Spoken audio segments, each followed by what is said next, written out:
existe fisioterapia para listese? Bom, primeiro vamos explicar para o pessoal o que é listese, né? Perfeito. Tá? Então, o que acontece? As nossas vértebras, elas são um bonequinho aqui, ó. Vamos colocar aqui. Então, elas são equilibradas. Aqui a coluna está em perfil, tá?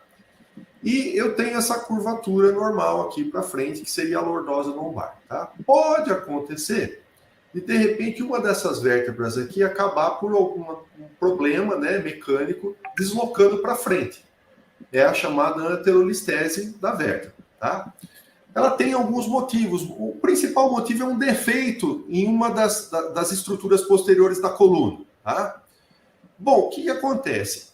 Grande maioria das anterolisteses, elas são pequenas, elas não influenciam muito na mecânica da coluna, então é possível conviver com isso e o tratamento muitas vezes é fisioterápico. Por quê? Porque você inicialmente é uma condição que muitas vezes é dolorosa, você vai tratar o quadro de dor, essa situação também tem a ver com desequilíbrio, principalmente com encurtamento de posteriores de coxa e tudo mais, que acaba favorecendo a inclinação anterior da vértebra, então a gente faz um tratamento com fisioterapia para alongamento desses grupos posteriores, vai trabalhar também a sustentação como um todo da coluna, e aí o que acontece? Nós vamos compensar esse problema da estrutura da coluna com uma preparação melhor do equipamento, tá? E com isso, a grande maioria das pessoas que tem algum grau pequeno de anterolistese vai viver muito bem, vai poder fazer atividade física, vai ficar sem dor, tá?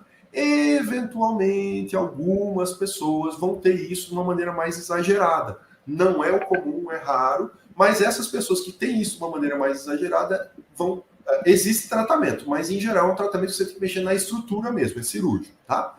Mas a grande maioria das pessoas que têm algum tipo de anterolistese, o tratamento é conservador, inicialmente com fisioterapia e, é claro, depois com a manutenção. A atividade física vai ser importante para manter aquilo que se ganhou no tratamento inicial da fisioterapia. Exato. Não, e, como você falou, é um caso que exige um cuidado também muito grande do profissional. Então, por exemplo, quando o cliente vai buscar uma atividade física, ele precisa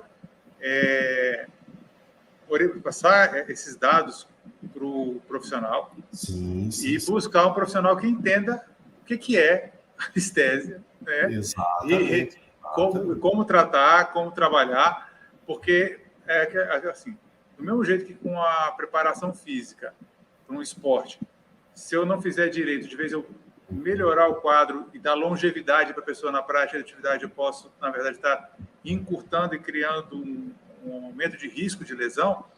Nos casos, quando você já tem algumas alterações aí relacionadas à estrutura da coluna, no caso da listese, um caso um pouquinho mais delicado, né?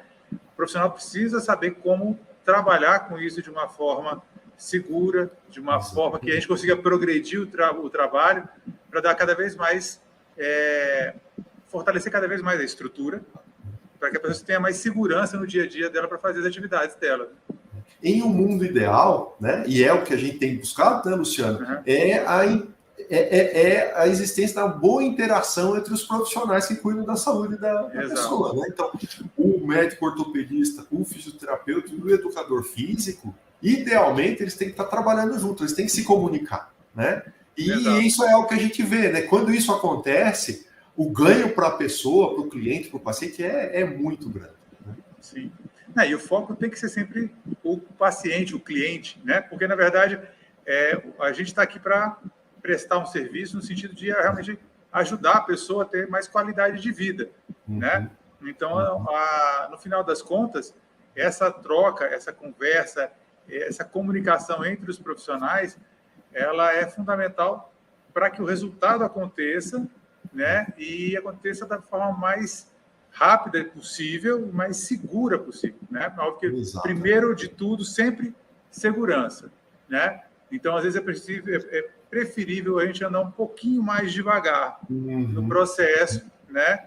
E, às vezes, a gente vive numa sociedade que é tudo para ontem, né? Então, cliquei no mouse aqui, já tá aparecendo, já está funcionando, mas no mundo real, na parte física, fisiológica, tem um tempinho, o organismo demora um tempo para poder se responder aos estímulos, do mesmo jeito que você levou um tempinho ou um tempão para dar uma estragada, né? Leva um tempinho também para poder voltar no lugar. Normalmente, o tempo que a gente leva para botar no lugar, para corrigir, é muito mais rápido do que o tempo que levou para estragar. Mas tem um tempo, a pessoa tem que ter um pouquinho de paciência. Eu vejo muitas vezes as pessoas têm um pouquinho de impaciência com a fisioterapia, porque realmente não é a coisa mais agradável do mundo, porque normalmente você ainda está com um quadro de dor, você está com um quadro restritivo, você está mexendo numa estrutura que está mais enrijecida e tudo mais, né? Mas é uma etapa necessária para você poder partir para uma atividade física com mais segurança, para você poder evoluir, porque depois aquele negócio, você está sendo um quadro restritivo, mas depois você vai com um quadro de ganhar cada vez mais autonomia e eficiência para você até fazer coisas que você não fazia mais há algum tempo, né? Os primeiros passos são sempre os mais difíceis e os mais lentos, não é? Exatamente.